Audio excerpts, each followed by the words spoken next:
Un saludo muy especial para todos, espero se encuentren muy bien, llenos de la gracia, la fuerza, el poder y el amor de Dios.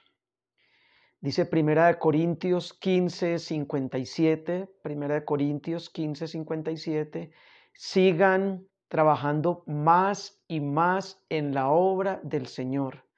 Manténganse firmes e inconmovibles, porque no es en vano el trabajo que hacen en unión con Cristo. Repito, Primera de Corintios 15:57. Sigan trabajando más y más en la obra del Señor, firmes e inconmovibles, porque no es en vano el trabajo que hacen en unión con Cristo Jesús. Y de verdad que es una cita bíblica que nos da un mensaje muy poderoso. En el primer siglo de la era cristiana estaba el apóstol Juan con toda su fuerza y su pasión por Cristo realizando su trabajo de evangelización. Tuvo la oportunidad maravillosa de que le llegara un discípulo a la comunidad que él presidía en Éfeso.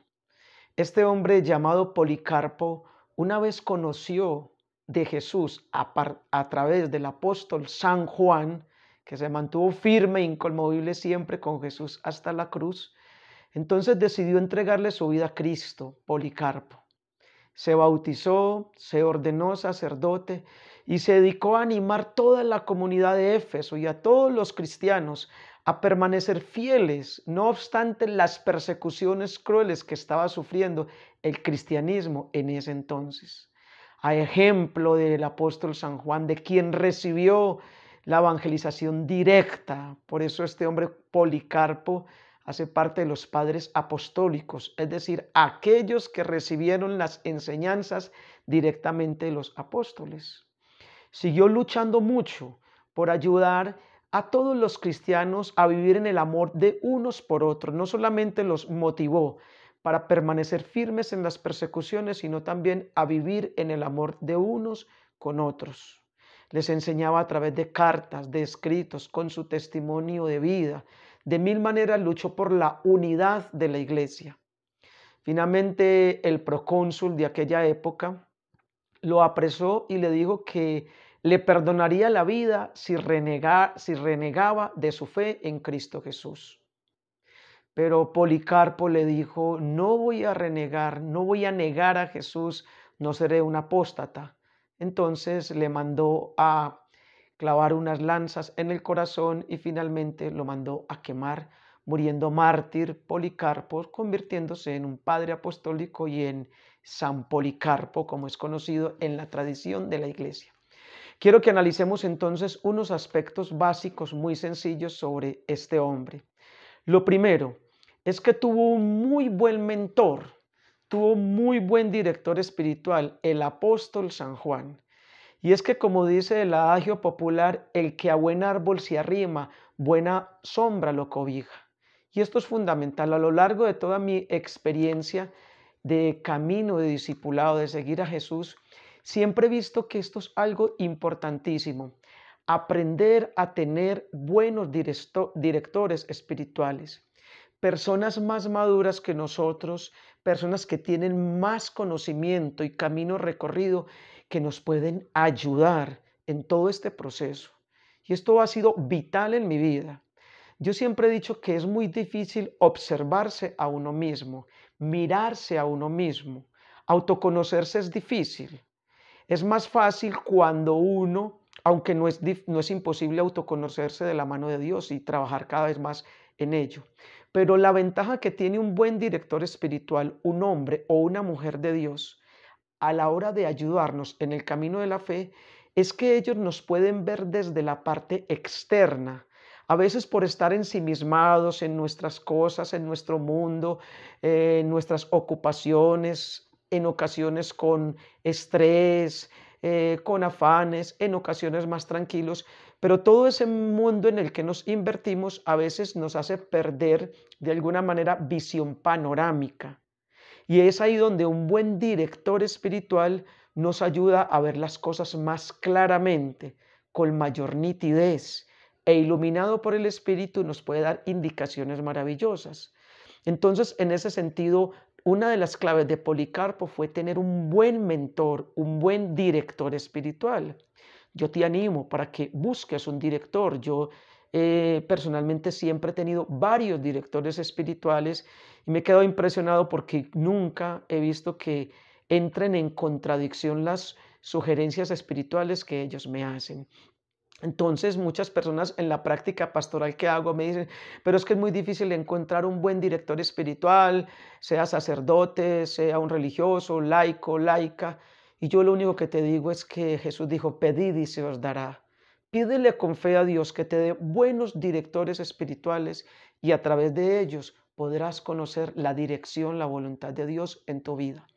Dos, Policarpo fue muy celoso en pertenecer a su comunidad eclesial de Éfeso y allí tuvo entonces su casa matriz de formación en la fe.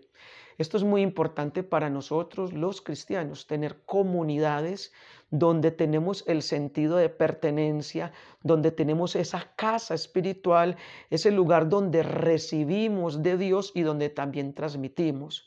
Yo personalmente tengo mi comunidad, mi hermandad, mi fraternidad, en la cual me congrego todos los lunes y en ella participo durante 2 horas y media. Mi comunidad entonces me da unos privilegios muy grandes y es que tengo cobertura de ella, tengo cobijo, ropaje espiritual de una comunidad donde estamos trabajando todos principios espirituales, una comunidad donde tenemos unas tradiciones hermosas. Con los principios espirituales trabajamos nuestra recuperación, conversión y sanación integral e interior. Pero con las tradiciones que tenemos allí velamos por la unidad del grupo y también tenemos unos conceptos donde se nos enseña a compartir este mensaje de crecimiento espiritual a otras personas. Entonces la comunidad me da cobertura, me ayuda, me permite crecer espiritualmente, me ayuda a vivir unificado y también me enseña cómo traer otras personas a los pies de Dios para que vivan todo esto. Y también cuando esta comunidad me pide ayudar a otras, lo puedo hacer.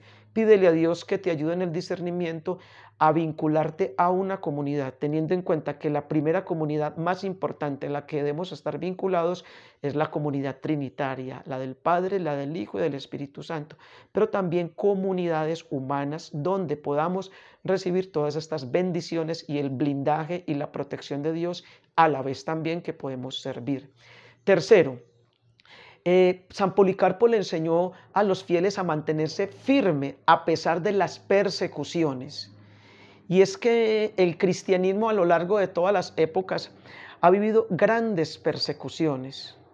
Los cristianos, los que decidimos seguir a Jesús, tenemos luchas muy grandes, tanto a nivel interno como externo. A nivel interno con nuestras debilidades, con nuestras tentaciones, con nuestras dificultades personales. Y la tentación en sí no es mala, quiero decirte. La tentación me ayuda a conocer, a desnudar y a desvelar mis áreas de fragilidad. La tentación también me ayuda a depender totalmente de Dios y a comprender que necesito estar unido y adherido a Él, porque si no, todas mis fragilidades y pecados me van a separar de Dios, me van a privar de la gracia de Dios. Entonces, en ese sentido tenemos las tentaciones o las luchas internas, pero hay otras luchas que son externas con las que tiene que lidiar el cristianismo en cada época y son los ataques de todas las personas que no quieren que se establezca el reino de Dios, sino de todos aquellos que quieren establecer el reinado del mal, de la oscuridad.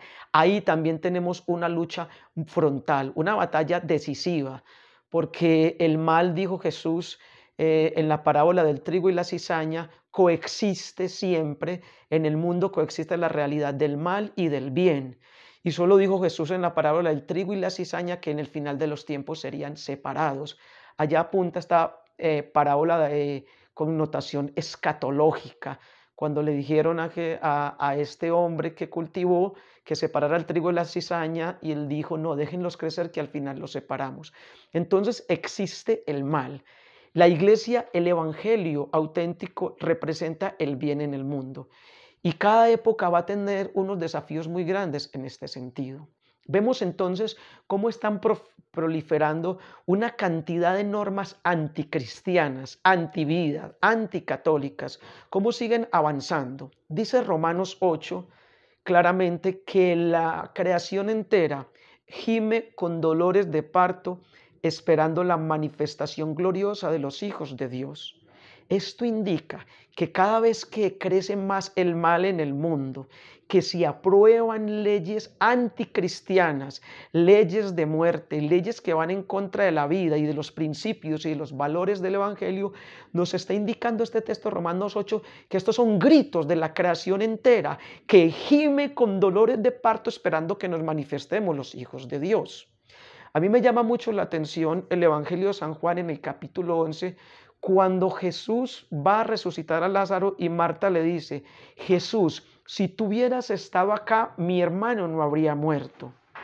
Esa frase me llama mucho la atención porque nos explica o nos da a entender que el mal avanza en el mundo es por ausencia del bien.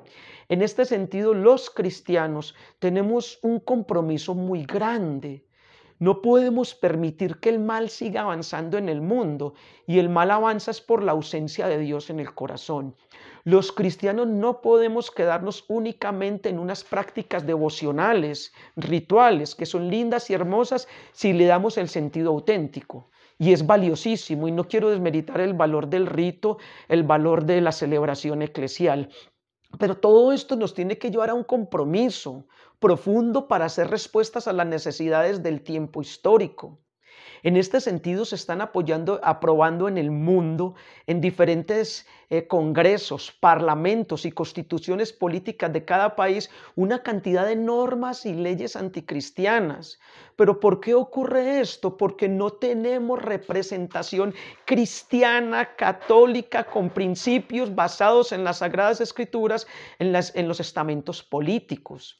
La política es la búsqueda del bien común, así lo define Fratelli Tutti literalmente, es la búsqueda del bien común. Pero si nuestros gobernantes, alcaldes, gobernadores, concejales y congresistas no tienen a Dios en el corazón, ¿cómo vamos a pretender que nos den normas y principios cristianos? De tal manera que el compromiso que tenemos nosotros es realizar una evangelización a gran escala cada vez más profunda, donde partamos del testimonio personal, apoyados en la oración, trabajando nuestra vida para adherirnos cada vez más en ese compromiso de la conversión, para evangelizar nuestros pueblos, de tal manera que nuestros pueblos den a luz alcaldes que caminen en rectitud, en santidad, concejales, congresistas, gobernadores, presidentes que caminen en santidad. Ahí tenemos que hacer un trabajo político en nuestro país Colombia, cerca que estamos en estos momentos de elecciones políticas. Con mayor razón el pueblo cristiano no nos podemos quedar expectantes, debemos trabajar, orar, clamar a Dios, pero no solamente orar, también actuar, ser agentes de evangelización, pastoral en el campo político también, para desde ahí tener una realidad distinta. Lo mismo que ocurre a nivel mundial en estos momentos con la tensión a nivel político, bélico y militar que tenemos en Europa, con la situación de Ucrania, con la situación entre Estados Unidos, con la OTAN, la Unión Europea versus Rusia, y toda esta situación que tiene al planeta en vilo. Nos toca a nosotros entonces, los cristianos, a través de la oración, del trabajo, de la evangelización, luchar, así como allá están desplegando tropas, soldados de un lado y del otro, y están armando toda una escalada y una ofensiva militar.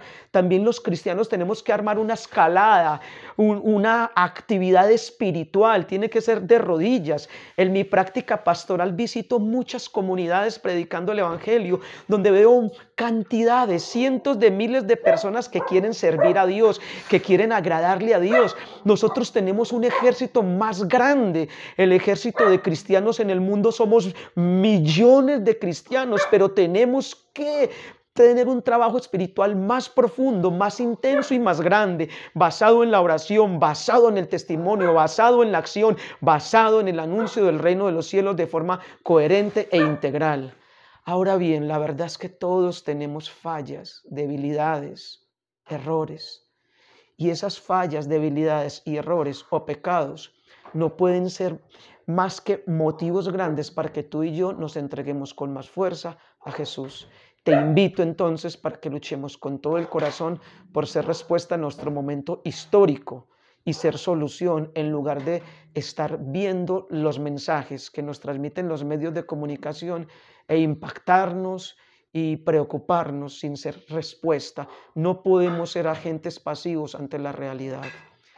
Gloria al Padre, al Hijo y al Espíritu Santo, como era en el principio, es ahora y siempre, y por los siglos de los siglos. Amén.